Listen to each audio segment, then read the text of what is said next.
Good evening, everyone. Welcome to Vintage Motocross Q&A. I'm your host, Joe Abadi.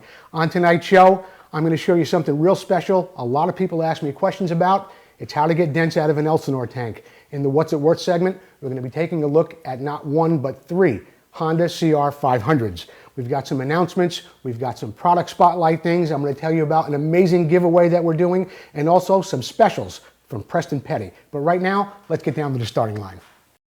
Restoration. Restoration, an item that has been refinished back as closely to it was made originally. When it comes to vintage motocross bikes, this is always something that becomes a very touchy subject because, in my opinion, there are three definitions of what a restoration could be when it comes to vintage motocross. The first one, of course, is a Conqueror restoration. The second one is a back to brochure, and the third one is a period correct modification. Let's talk about the first one, the Conqueror.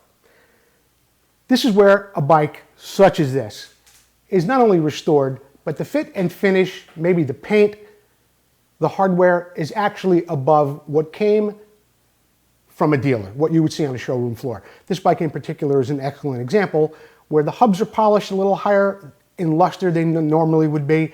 The sprocket, the Kickstarter, the paint, the fit and the finish of the bike, everything about it is just a level above what you would see in a normal restoration. I would consider this a Conqueror restoration.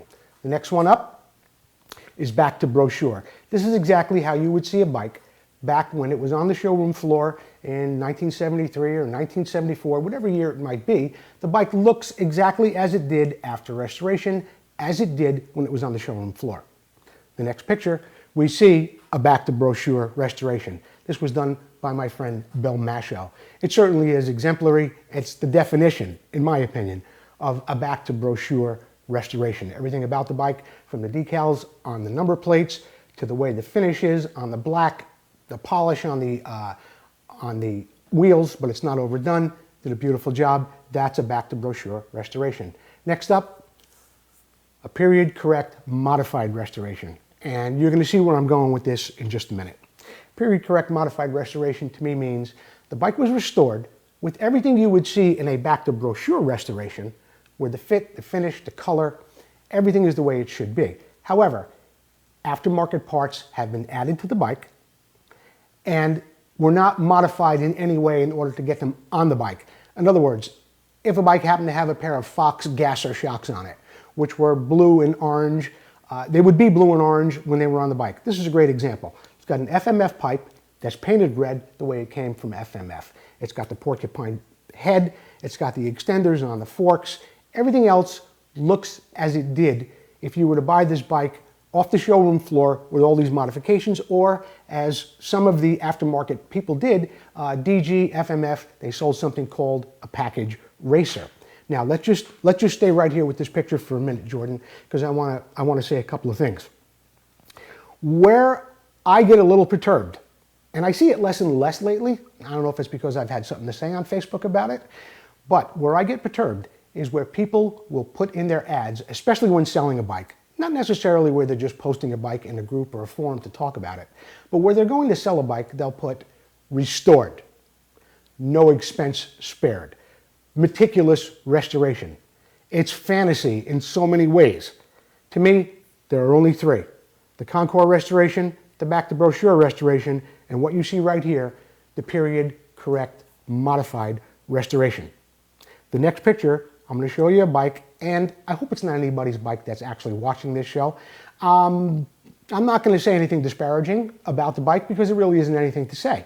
But someone, or I have seen advertisements many times where someone will say, meticulous restoration, no expense spared. You may not have spared any expenses when it came to putting parts on that bike, like the Fox shocks or the black rims, or going for a paint job like you have on the tank. But that doesn't mean it's a meticulous restoration. Great looking bike. What is it? In my opinion, it's a restored racer. It is a restored racer is really what it is. A race rebuild is what I would call it. I don't believe in the word restoration either. So many people out there over the years have come up with so many different words to describe a bike. A restoration, a resto mod. Resto mod to me is something that happens in the hot rod world, not necessarily in vintage motocross. Resto mod means it looks old, like you might take a 64 Corvette, and you might have a modern chassis underneath there, modern suspension, disc brakes, different things that you would have on a much more modern vehicle that are hidden underneath the body of that Corvette or a Camaro or whatever else it may be. Those to me are resto mods. Bikes like this are not really a resto mod. That's just how I see it, and I hope you agree with me, or at least you understand my opinion. In the next segment, why not try this? I'm going to step up here in a minute. Jordan's going to change cameras, and we're going to talk about how, I'm actually going to show you how, I take some of the dents out of some Elsinore tanks. This is a tool that I had made.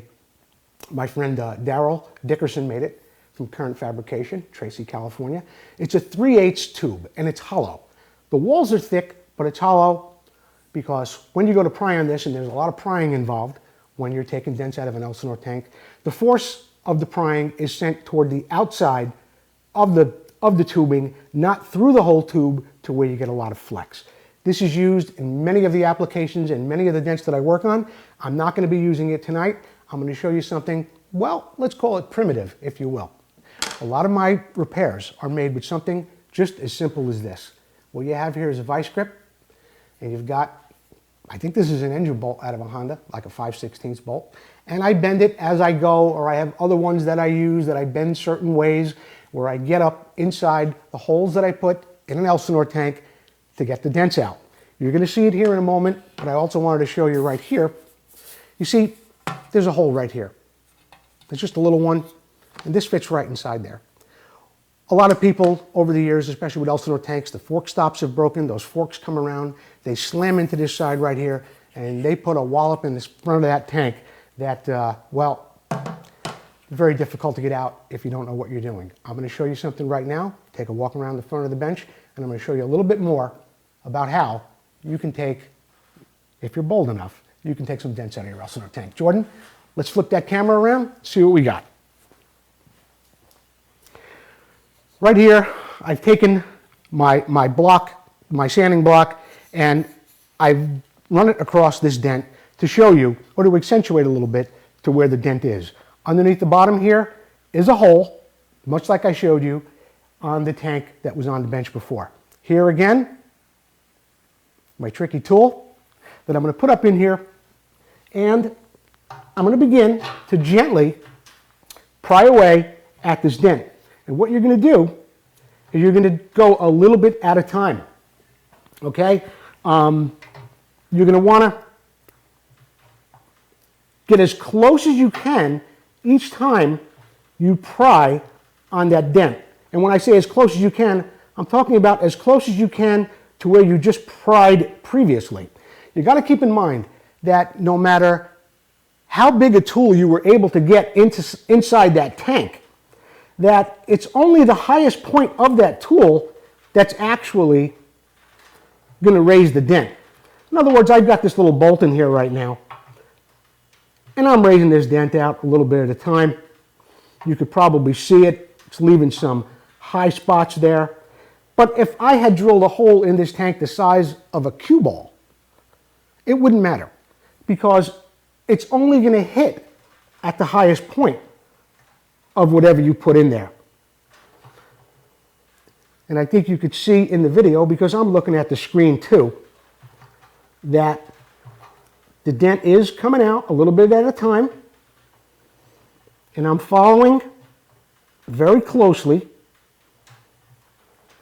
Each step that I take, I'm following very closely to where my last little lift is as I'm working that hole. Now, I'm making sure, or I'm making this look pretty easy. Right here, I have some 240 grit sandpaper. And what I would recommend if you're going to do this is that you buy a quality sandpaper, and that's P rated. I think you could see right here, 240 grit, and it says a P right before it, right?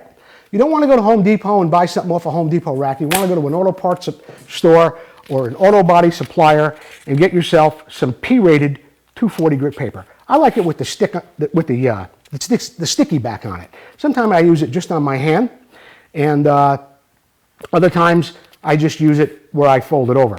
So what I'm going to do right here, give you an example or give you a visual of what has happened since I began just a few minutes ago.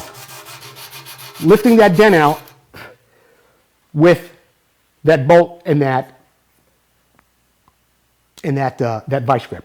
You can see right here, there was quite a dent there just a little while ago.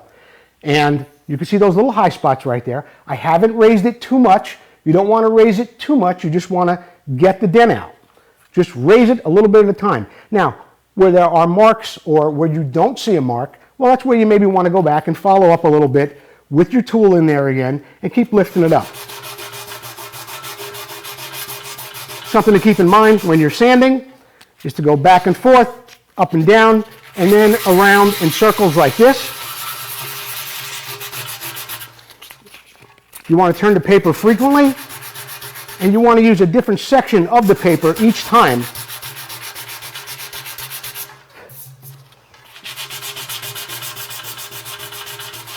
Now, while there's a lot to go there, you could see that I have raised a lot of that dent. Yeah, there are a couple of low spots. You can get right back in there with the tool again, and you can raise them. What I also do is, a lot of times I use a magnet, something like a little magnet like this. It tells me exactly where the tool is inside the tank if you can't see it.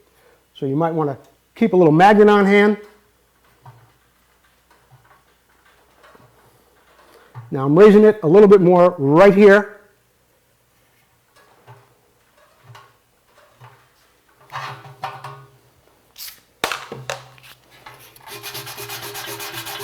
Now you can see where it's starting to contour, starting to come in to where the dent is getting raised, and you're getting closer and closer with getting it back to the proper contour of the tank. Shouldn't be wearing probably my fancy wedding band as I do this, should I? But anyway, look, I can stand here and talk about taking out dents and how to do it, well, all day long. But I just wanted to give you a little bit of a background on how to do that. You could do it on CZ tanks. You could do it on Elsinore tanks. You could do it on anything that's made of aluminum. Yeah, you can do it on steel too, but steel's a lot more difficult. It really, really is. Steel's a lot more difficult. So next time maybe you get a dent in one of your Elsinore tanks or something else, you might want to consider grabbing an old bolt and a pair of pliers and a drill. Drill a hole in there. Go nice and easy.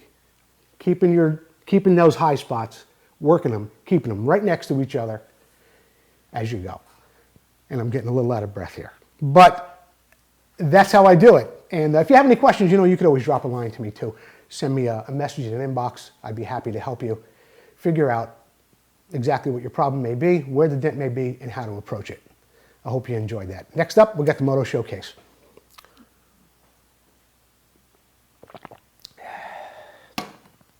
Got a 1974 Suzuki sent in to us by David Mapes. It's a beautiful bike. He bought it. It was in running condition when he got it, but he made some really great modifications on it. And as Jordan goes through the slides, I'm going to read a little bit about this beautiful bike from David Mapes. It has a period Preston Petty MX front fender.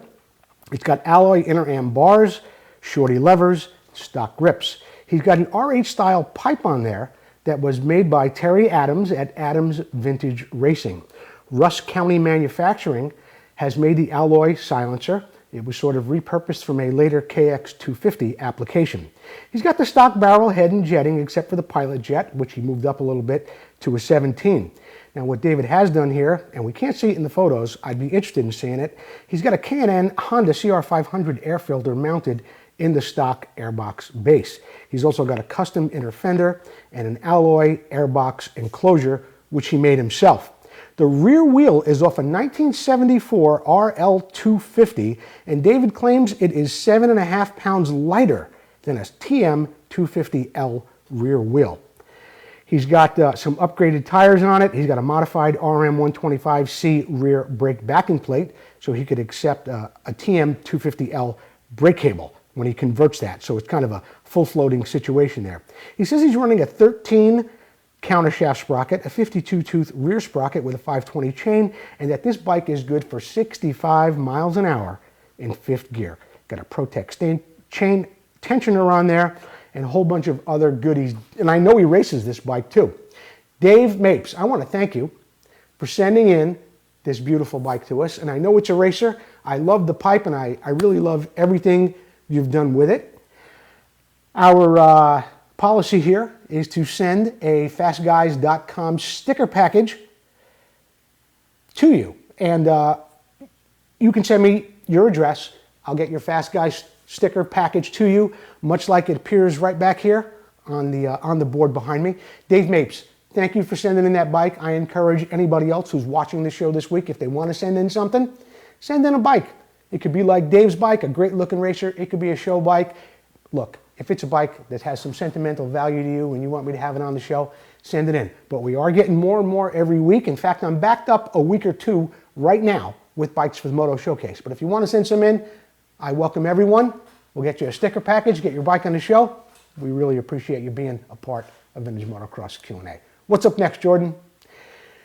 Here's the problem. This is a part of the show every week where we take in some questions and I do a little research, get some answers for people, and shed some light on what their problem might be. First up is Sam Floridia. I often see people suggesting using compressed air or adding water to a dented tank and freezing it. Neither of these ideas seem safe. In fact, they sound dangerous. What are your thoughts? Sam, for years I have gone on to other vintage motocross pages where people have dents in tanks, much like you see here in this picture, and they'll make some really, really crazy suggestions. Right here in this picture, Jordan, keep that slide up for a second. Go back. The tank on the left is in the right shape. It's the right condition. You could see how nice and straight it is on the ears, how it looks. The tank on the right, you could see how much wider that tunnel looks and how the ears are bent in a little around the mounting holes where the tank would normally mount on a bike. This is a tank that probably had compressed air in it, and this is the result that you get if you try and do that. Now let's go back to the full screen for a second, Jordan. I want to point something out here.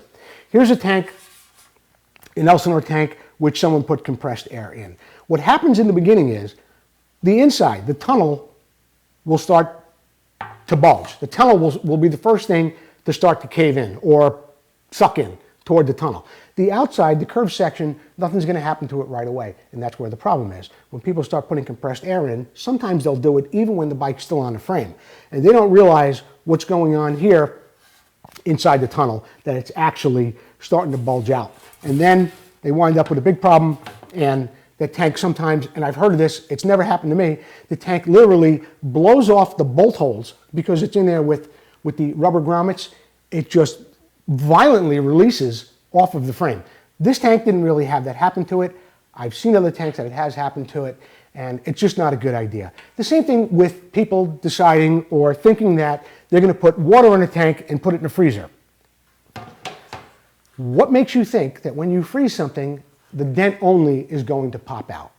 Wouldn't it only make sense, even if you're not a scientist, that as that water freezes, the entire tank is going to bulge?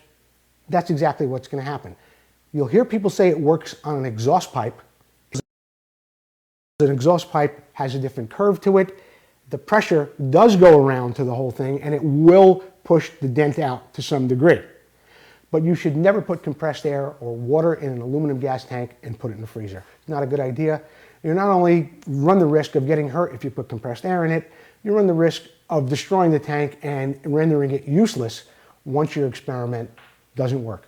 What I showed you just a little while ago, where you could drill a hole in the tank and get back there with some special tools, whether it's a bolt, whether it's a rod like this, whatever it might be, that's really the best way to do it. Yes, you can do it with weld sticks, where you can go to Harbor Freight, you can buy a thing that you can weld sticks to a tank and then use a slap hammer to get them out.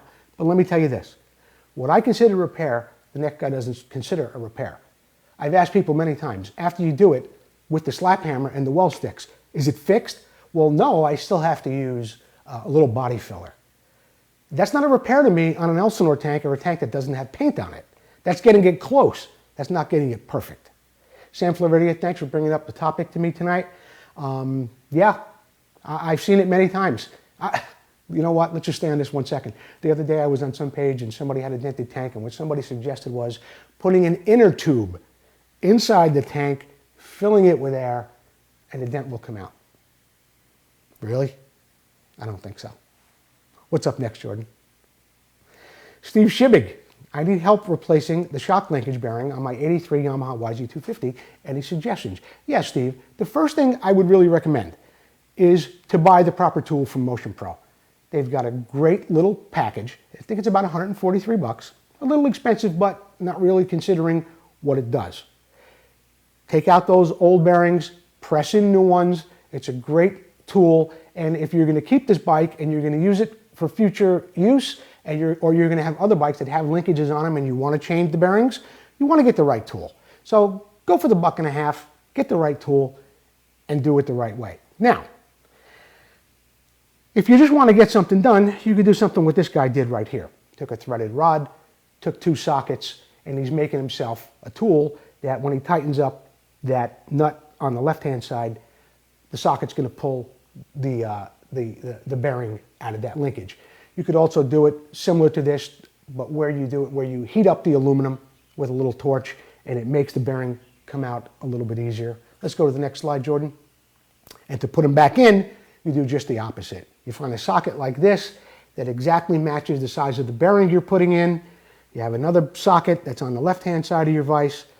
You put your bearing in the freezer for about an hour. It's going to shrink down. When you come out, you can put it all together. This is not what I recommend. What I recommend is you go buy the right tool from Motion Pro and you do it the proper way. If you had to do it and you were in a bind and you just had to get something together, you could do it this way. But you got to be careful because you're going to spend a bunch of money on a bearing, and if you don't put it in straight and you don't put it in the proper way, you're going to ruin the bearing and you're going to have a hard time getting it out. You're going to be frustrated. You're going to say, why didn't I listen to Joe in the first place? Go over to Motion Pro and buy the tool. I hope I'm not talking too fast for you. This is the tool set you want to buy right here from Motion Pro. The greatest thing. I've got one. It never fails. Works perfectly, and it'll last you a lifetime. Thanks for the question, Steve. Phil Palmer, can a small crack in a Yamaha 360 rim be welded? Would I have to remove the tire? Yeah. Let's go to the picture, Jordan. This is the actual picture of Phil's rim that's cracked. It's not cracked that badly. It's only about, well, maybe 1/4 of an inch up from the bead. Now, when you first asked me the question of, do I have to take the tire off? I thought you were kidding, but maybe you weren't. Yes, you do have to take the tire off, and here's why you want to take the tire off. That crack goes right through to the other side of the wall of the rim. So what you want to do is you want to make sure you get an interference weld. What does that mean? It means you're going to weld it inside the rim, you're going to weld it outside the rim, and you're going to make sure that weld meets in the middle. Before you do that, and if you're a welder, you'll know this. If you're not a welder, when you go to a welder, you're going to ask him about this, or he'll know. Or if you have a friend who's a welder, you're really going to want to bring this to his attention. That crack right there, what you want to do is you want to get a little deburring tool. You want to make sure it's for aluminum. And you would put it in like a Dremel tool. And you want to make a V. You want to V out that crack. You want to V it out on the front side where you see it right here. You want to V it out on the back. Also, where that crack ends going toward the shoulder of the rim, away from the tire, you're going to want to take a little small bit, a drill bit, and drill a hole right at the end of where that crack is. That's going to prevent the crack from continuing on, okay? So you're going to drill that hole. It's going to prevent the crack from getting any further. You're going to have your tire off. You're going to V out that crack on both sides, and then you or your buddy or a professional welder, who you'll never have to tell any of this to if he's worth his salt, is going to weld it up. You can then finish it with some sandpaper. You could gently hit it maybe with something like this, like an angle grinder, with some discs on it, smooth it all out, and you'll have yourself a nice repair. Yes, you can race on it. It's not cracked all the way through. If it were a crack all the way across the rim, I'd say don't do it.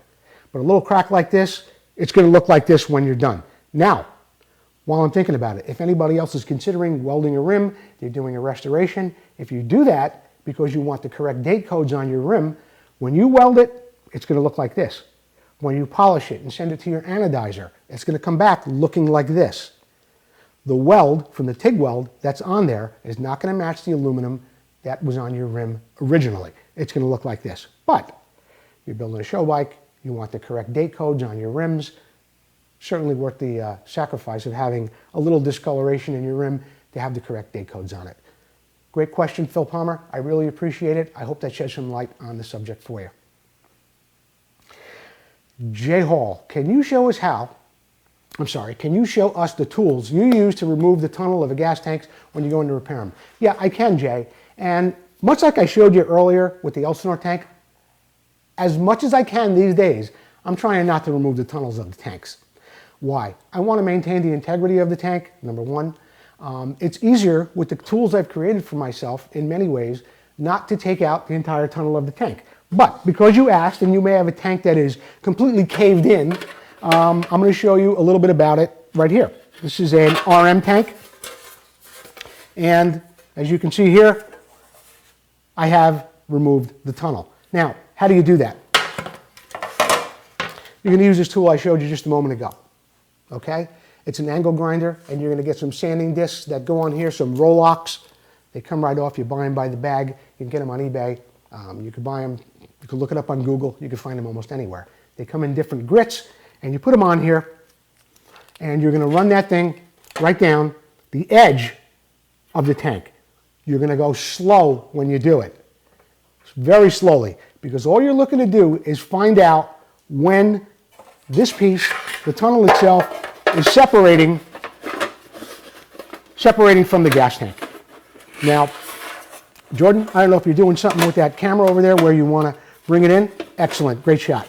Okay, so in other words, you see right here, you want to make it so you see where that seam begins to separate in your tank. And you don't want to take off too much, because after you work to get your dents out, you're going to want to be able to leave your welder some room to have some material left to weld. If you grind it down too much, you know what I mean? If you take it down too much on this edge, it's not going to look right when you go. It's not going to look right when you go to weld it again.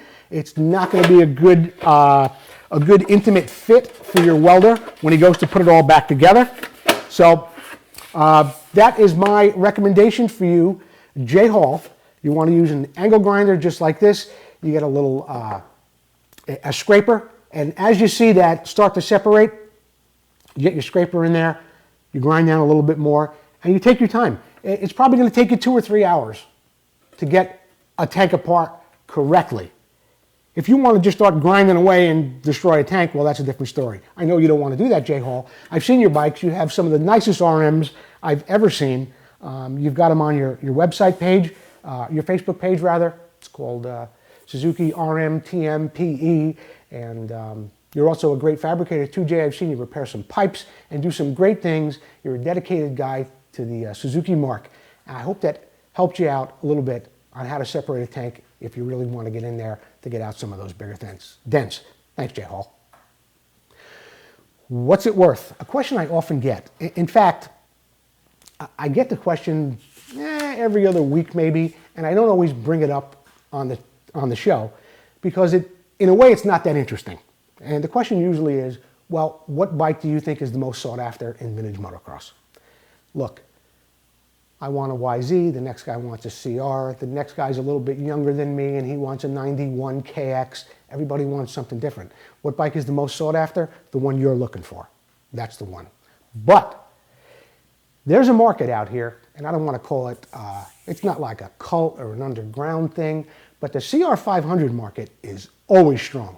And I always see these bikes, if they're in nice condition, race ready, not perfect, but if they've got a good round of rubber on them and the plastic look nice and it's not abused, I've never seen one of these go for less than $3,000. Here happens to be 89 CR500. It's sold in Michigan for $5,500. This was an exceptionally nice bike. It really, really was. The plastic was nice on it. Everything looked like it was really taken care of. So $5,500, while it may sound like a little bit on the high end of the spectrum to some people, I don't think so for this bike. Look at the rubber on it, look at the way the plastic looks, the forks, everything looked really, really nice, the way the rims are. Yeah, shows a little wear on the pipe, but the guy's got some guards on the frame, he's protected that. The cases, the clutch cover, looks really, really nice on it. This one went for $5,500. Next up, got a 1991 CR500. $32.95, sold in Arizona. I think it was in December. A real nice bike. Again, in that $3,000 to $3,500 range, maybe high threes, low fours, you'll see these bikes for sale, especially when they're in this nice of a condition. I think there's a market out there for these every day of the week, providing they've got good rubber on them and they look like a respectable bike. A lot of people look for these. As guys are getting older, putting on a couple of pounds, maybe still wanting to get out there and ride some vintage events, they can get out there on a CR500. For that matter, they can go out there if the jumps aren't crazy and the track is not too hairy. There's no reason why an expert rider couldn't get on a CR500, go out there in a local race and do some damage on one of these CR500s against these modern four-strokes that are costing guys $10,000 and $12,000. So, in answer to the question that was really never asked on the show, what's the most sought-after bike? CR500. That's what I think. A lot of guys are buying them, a lot of guys are looking for them, and there's always a market for them. This one happened to be from where, Jordan? I don't think I covered this one yet. Yeah, $39.95 in Florida, 2001. Had a little rip in the seat, but a nice bike overall. Expect to pay $3,000 to $4,000 for a nice one, and if you're going to get one in the late 90s, early 2000s, that's a pretty low hour bike, you're going to go for probably a little bit over $5,000 on these CR500s. Big old two-stroke. They don't make them anymore. They're looking great, and they're getting better all the time, it seems. What do we got next, Jordan? Trivia. I hope you got your phone ready. I should have told you earlier in the show that we got a trivia question coming up for you that you're going to have to track down your daughter, your son, or somebody to get them to get you their phone so you can call in on the trivia question. The trivia question tonight is, drum roll, Jordan, name, that's last week's question, Jordan. Take that off the screen. I'll handle it from, oh, you got it. You're good, Jordan. All right. Who was the first privateer to win several AMA Nationals aboard a CZ? This is for live audience, of course. So if you're watching this in a rerun or later on Facebook, don't call in, don't text me. Who was the first privateer to win several AMA Nationals aboard a CZ? And this is in the open class, too. This is a 500cc, okay? The fifth caller to call in at 925-234-8181 is going to get a Preston Petty number plate autographed by Preston Petty. 1974, 500cc, the first guy to win several AMA Nationals aboard a CZ. He was a privateer, the fifth caller. In the meantime, Jordan, let's talk a little bit about Preston Petty. In the product spotlight, we could do that too. We're an authorized dealer for Preston Petty now, and Paul Stannard and Preston Petty have given us a real great opportunity here that we can offer you, the viewers, and that's just the viewers of this show, a real big discount on some Petty front fenders, MX front fenders. Jordan, next slide. We're going to tell you more. You know what? Let's leave this here for a second too before we get to the front fenders. We're going to have an offer that I'm going to tell you about later on in the week. I'll be either making a video or putting up a post to where you're going to be able to get a discount across the board on everything on the Preston Petty website. I'll be telling you more about that and the discount on that. But right now, we've got a special on Preston Petty MX front fenders. And they look just like this right here. They've got them in silver, they've got them in red, white, and blue. And he's also going to throw in a set of grips. Well, sounds like we've got a winner. I'm going to get back to this. We're not going to move the slide. We're not going to move the slide. I just want to get back to... no, you can put the slide back, Jordan, so we can go live with who's on the phone. Are you there? I'm here. Okay. This is Joe Abadi. Who am I speaking with? Joe Body, this is Gary Plage. Gary Plage. Wow, what a nice surprise. Yes, sir. Gary, can you tell me in 1974 who that lightning fast privateer was on a CZ who won a string of nationals that year? That would be Tony DeStefano. Tony DeStefano. That's correct. Tony did an amazing job that year, Gary, racing against, of course, one of his, well, I don't want to know if I want to call him an arch nemesis, but of course he raced against Jimmy Weinert that year, and who knows, Tony might have won the national championship that year on a privateer CZ had he not broken his thumb and missed the last 3 races. Gary Plage, I'm going to put Susie back on the phone. She's going to get your address, and we're going to get you an autographed Preston Petty number plate. Awesome. Thank you, my friend. I'm still working on finding you a bumper repairman. Oh, thank you. Thank you so much, Gary. Okay, buddy. Bye. Gary Plage. Okay, so we've got a Preston Petty number plate winner. Getting back to the special that we have here on Vintage Motocross Q&A. One fender and one set of GP grips for $45. The regular price is $67.50. The sale ends in 2 days at midnight. This is only available for people who are watching this show. Now listen to me carefully. You're going to send me a message in my inbox for Vintage Motocross Q&A. I have to give you a promotion code. Okay? When you get the promotion code, you're going to go over to the Preston Petty website. You're going to fill out the form there. You're going to order your fender. With that promotion code, you're going to get a fender that normally costs you $67.50 for just $45. And you're going to get a set of GP hand grips, Works GP grips, just like that. Okay? Remember, send in a message to me at Vintage Motocross Q&A. In the inbox, I will give you a promotion code. You'll send it over to Paul Standard at Preston Petty. He's going to get you hooked up with one of these fenders at over $20 off the regular retail price. In the future, I can't talk too much about it right now. We're going to be giving you more promotion codes for all Preston Petty products. I mentioned it a little bit ago. We're going to be having that coming up.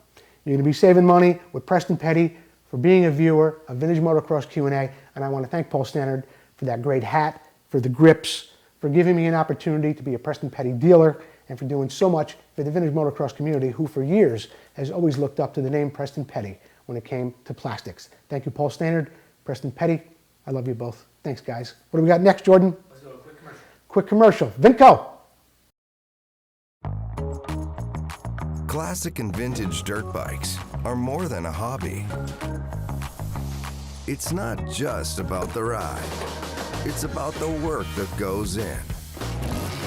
The work that keeps you connected to the ride. It's about bringing the bike back to life and doing it with your own hands. It's about the adrenaline and adventure. And when it comes to putting all the pieces together, only Vmxq&A knows the bikes and parts the way you do. Vmxq&A. Keep the ride going.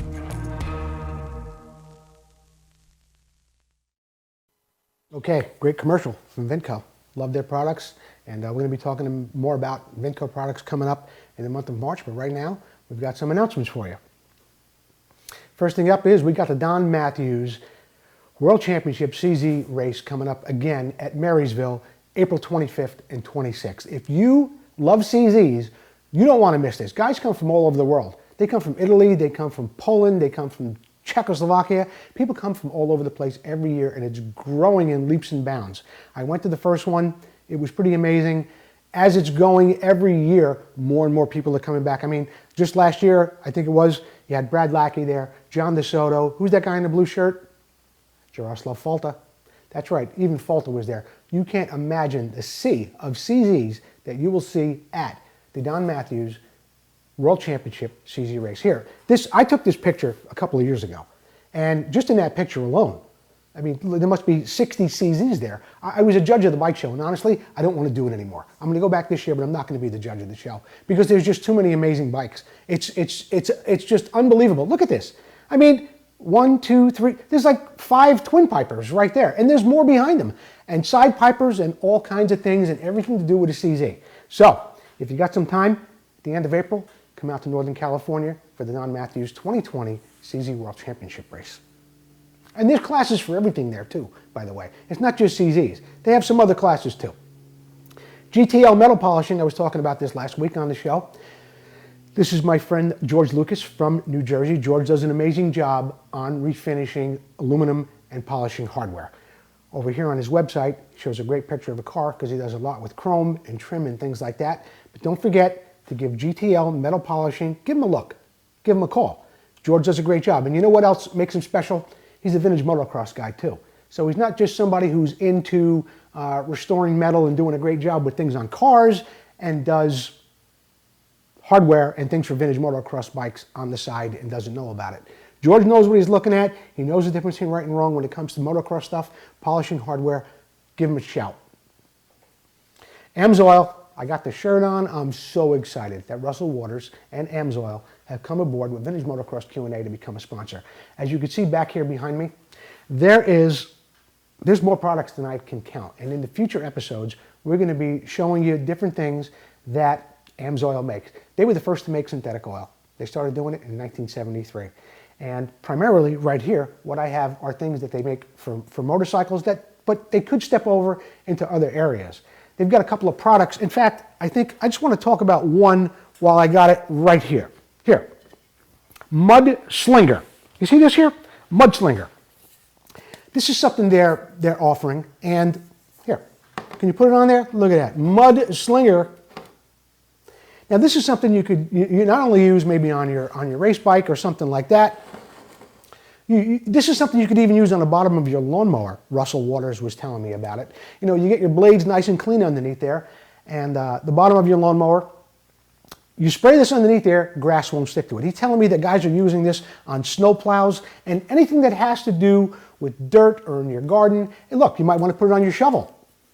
You can use it in a variety of places. But this is just one of the dozens of products that AMSOIL has, and we're going to be featuring more on the show in upcoming episodes. Again, Russell Waters, thank you, and AMSOIL for your generosity with all the products, and we're going to be spending a lot of time talking about them in the future. Thanks again. FastGuyStuff.com. You can get stickers from Sean Gomes. They're nice enough to give us that package that we give away every week to the people who give us bikes in the Moto Showcase, but they're more than just Moto Showcase stickers. You get over there to FastGuyStuff.com. He makes all sorts of period correct stickers for your bike, and he probably can make custom stickers for you too if you just ask him. FastGuyStuff.com, Sean Gomes, best deal in the business. Vmxq&A sponsorship opportunities. AMSOIL's involved. Vmxq's got a piece of the action. FastGuyStuff.com, why not you? We're reaching more and more people every week, and after the videos are over, when it goes on, people are coming to the page. We're getting 5, 8, 10, 15. The other day, we put up a post about the Preston Petty products, about us doing a fender special. It reached like 32,000 people in a day. So many people are sharing the Vmxq&A page. It's hitting a lot of eyes. You might want to get in here. I'd be happy to send you a package. You can take a look at it. Not as expensive as you think. Not as expensive as you think. Paul Stannard told me that he sees noticeable traffic, more traffic, since being a sponsor with Preston Petty on this show. So I would recommend anybody out there, while the getting is still good, to get a hold of me. I'll get you a sponsorship proposal package.